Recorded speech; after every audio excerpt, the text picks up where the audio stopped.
If what I need most I should give you back all your love. My cashmere coat, a new speedboat, an E-type Jag, a good hard slap, my head in your lap. If what I need most I should give you 5 days of tears, an entire facelift, a Tiffany gift, my plate of spinach, a box of Kleenex, a palazzo in Spain, a detox for this pain. If what I need most I should give you 100 hugs and kisses, a spiritual healing, my 4 walls and the ceiling, some decent sex, Shalimar perfume, some exercise regimes, a new set of dreams. If what I need most I must give you the biggest laugh, my very best smile, an extractor for bile, a lovely life, a god of a man, a nice cup of tea, the best part of me. If what I need most I should give you. So I guess all of my poems are love poems in some way or another, about the getting of, the wanting of, the needing, the giving back, the love's young dream, and the old heartache stuff. They all kind of go around in some sort of order like that. And people say that you only actually write poems when you're in a state of pain, but I don't think that's always true, but they seem to come easier like that. But this is about kind of having to deal with the reality of love, and this is called Some Things Are Hard. Some things are hard to swallow. 100-year-old eggs, a mouthful of fresh sick, those hairy tarantula's legs. Some things are hard to take. Your lover, now they've left. Bloodshed of pointless war, worse, a child's death. Some things are hard to endure. Him smelling again of some cheap tart. Dog shit covering the streets, and what galleries these days try to call art.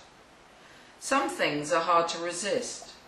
The way that you and I kiss. The cocoon of your embrace, all of you I try not to miss. Some things are hard to believe, that my heart will feel no pain, that this key fits the world's door, and there's no more worries ever again. Some things are hard to believe, really hard to believe. So I only started teaching about 2 years ago, and it kind of led on from writing all these teenage books, and then I was having to go to schools and give lectures, and I suppose when I first started writing I did a lot of the festivals, Edinburgh Festival, Cheltenham Festival, Windsor, I don't know, I seem to have done them all several times over. Latitude Festival, that was good fun. Somebody, my friend Anushka Gross, who's a novelist and psychotherapist, she said, would I cover a couple of her classes? And I was like terrified. How am I going to teach? I don't know how to teach.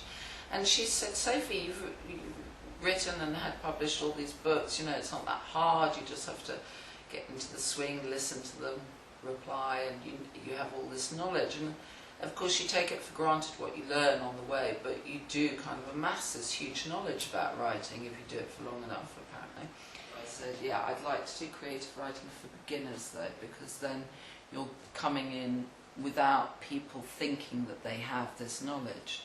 And then I'd like to do something that I'm really kind of fond of and I think is undervalued in literature, which is the short story, which I'm a great fan of because I think they're harder to do actually than writing a whole book. They seem shorter, but you've got to know that every single word that goes into a short story is there for a reason. You can't just write some old tripe between A to Z, like many books are full of these days.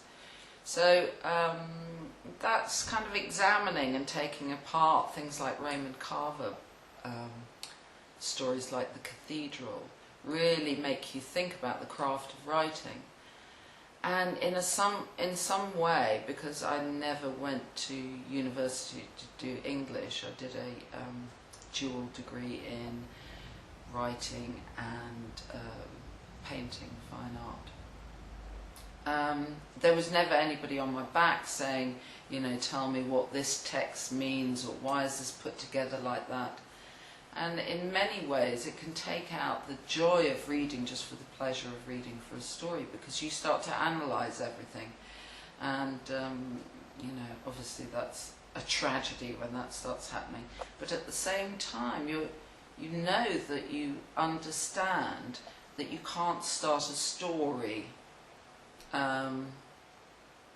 in a way that won't make sense by the end of it.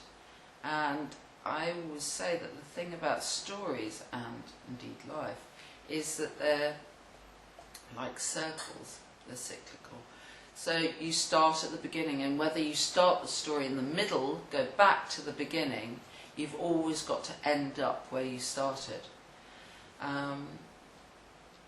Yeah, and that's like life, isn't it? So you're born, go through all this pain and shit of growing up, you become grown up, maybe you have your own children, then you kind of almost become a baby, and unless you have some tragic accident that cuts you off short.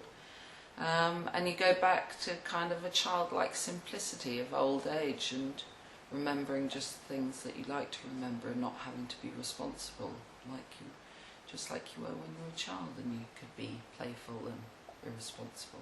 I think all novels are autobiographical, and don't tell me they're not, because, you know, you can just listen to a novelist on Desert Island Discs and you know they're lying if they say, oh no, I just made that bit up. Yeah, it just happens to be quite like a town that I grew up in. No, it is the town you grew up in. That is the relationship you had with your parents or your siblings, or